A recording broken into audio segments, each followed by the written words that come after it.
اللهم صل وسلم وبارك عليك يا حبيبي يا سيدي يا رسول الله. طلع البلح، ما تضيعيش الموسم بتاعه، خليهم ياكلوا منه كتير. البلح بركة في الصحة وفي البيت.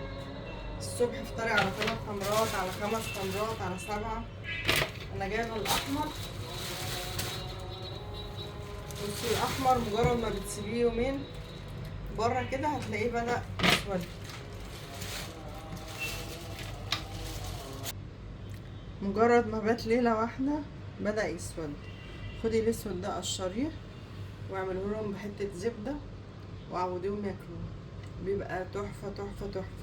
ولو شلتي الاحمر ده في كيس في الفريزر، بيقولوا، انا ما جربتوش عشان ما اقولكيش حاجة، بيقولوا ان هو بيسود، بس انا بجيب بقى الاسود واشيله في الفريزر. تعمليه سندوتشات في الشتاء الصبح يفطروا بيها. ده حاجة عظمة العظمة. البلح اهو، ما تضيعيش اوانه. كلوا واتبسطوا وتهنوا وخدوا صحة وعافية.